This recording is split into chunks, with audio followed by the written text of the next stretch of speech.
ঈশান দেবলীনার আশীর্বাদের দিনক্ষণ ঠিক হওয়া মাত্র এবার ওদের আশীর্বাদের দিনই ভুলবশত দেবী মায়ের আশীর্বাদের হাত উঠে গেল দেবলীনার জায়গায় কুসুমের ওপরে। হ্যাঁ বন্ধুরা, ভিডিওটা লাইক দিয়ে দেখতে থাকুন। যে মুহূর্তে কিনা গাঙ্গুলি বাড়িতে ধুম পড়ে যায় ঈশানের বিয়ে নিয়ে, ঠিক সেই মুহূর্তে দেবলীনার মা যখন বলতে থাকে যে ইন্দ্রাণী অনেক কিছু তো হলো, দোষ কাটানো হলো, সপুষ্টি মেলানো হলো, সব কিছুই হলো, এবার অন্তত ওদের আশীর্বাদটা আমার মনে হয় যে সেরে ফেলাটাই বেটার। আর তুমি কি বলো?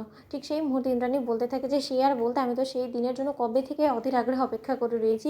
গুরুজি যেহেতু আমাকে বলে দিয়েছে যে সমাধান থেকে শুরু করে সব কিছু সম্পন্ন হয়েছে, তাহলে এবার আমি কোনো মতেই আর অপেক্ষা করতে চাই না, আর দেরি করার কোনো প্রয়োজনই, যত শীঘ্রই সম্ভব আমি গুরুজির সঙ্গে কথা বলে একটা শুভ দিন দেখে আমি ওদের আশীর্বাদের দিনক্ষণ ঠিক করে ফেলবো। ঠিক সেই মুহূর্তে যখন জির দেওয়া তারিখেই ওদের আশীর্বাদের দিনক্ষণ নির্ধারণ করা হয় এবং সেই দিন যখন ঈশানকে মনমরা দেখতে পায় আয়ুষ্মান, ঠিক সেই মুহূর্তে আয়ুষ বলতে থাকে যে কী ব্যাপার ঈশান, তুই এরকম করে মুখ গোমড়া করে ঘুরছিস কেন বলতো? এটা যদি লোকে দেখে, গেস্টরা আসার পর দেখে, তাহলে কি ভাববে ওরা? ঠিক সেই মুহূর্তে ঈশান বলতে থাকে যে ভাই, আমি কোনোভাবেই না এই দেবলীনা নামক মেয়েটাকে বিয়ে করতে চাই না। গোটা জীবনের জন্য কে বাদরের গলায় ঝুলতে চায় তুই আমাকে বলতো? ও তো রীতিমতো একটা বাদর ছাড়া কোনো কিছুই না, এবং ও যে মনের দিক দিয়ে কতটা কুৎসিত সেটা মা না দেখতে পেলে তো তুই এবং আমরা সকলে খুব ভালো করে বুঝতে পারছি। এবং আগুনে ঘি ঢালার জন্য তো আমাদের ছোটো কাকিমণি আছেই। এই সব কিছু জানা সত্ত্বেও কী করি বা আমি কালনাগিনী সাপটাকে আমার জীবনে নিয়ে আসতে পারি বলতো? তুই একবার ভাব না। অন্যদিকে আয়ুষ্মান বলতে থাকে যে কেন তোর মায়ের সিদ্ধান্তের উপরে বিশ্বাস নেই? তুই মায়ের বিশ্বাসের মর্যাদা রাখার জন্য হলো তোকে বিয়েটা করতে হবে, এবং মায়ের সিদ্ধান্ত কিন্তু শেষ সিদ্ধান্ত এ বাড়িতে, তুই সেটা খুব ভালো করে জানিস। তাহলে হঠাৎ করে এখন পিছিয়ে গেলে তো কোনো মতে চলবে না, এতে করে আমাদের মান সম্মান সব কিছু ধূলিসাৎ হয়ে যাবে। অন্যদিকে ঈশান বলতে থাকে যে না, আমি কোনো মতে এই বাড়ির মান সম্মান রক্ষা করার জন্য আমি দেবলীনাকে বিয়ে করে আমার জীবনের তো অন্তত 12টা বাজাতে পারবো না দা ভাই।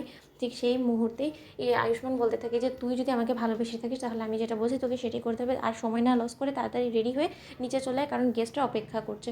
অন্যদিকে এই কথা বলা মাত্রই যখন নিচে কুসুম সকল দায়িত্ব সম্পন্ন করে সব সাজগোজ থেকে শুরু করে সব কিছু ঠিকঠাক আছে কিনা সেটা দেখতে থাকে, ঠিক সেই মুহূর্তে ইন্দ্রাণী বলতে থাকে যে কুসুম, তোমার থাকাতে আমার একটু নিশ্চিন্ত হওয়া গেল, কারণ তুমি এত সহজে এত তাড়াতাড়ি সব কিছু যে এত ভালোভাবে তুমি কমপ্লিট করে ফেলতে পারবে কাজটা, সেটা আমি কোনো মতো এক্সপেক্টও করিনি। তুমি না থাকলে আজকে আমার কী হতো সত্যি।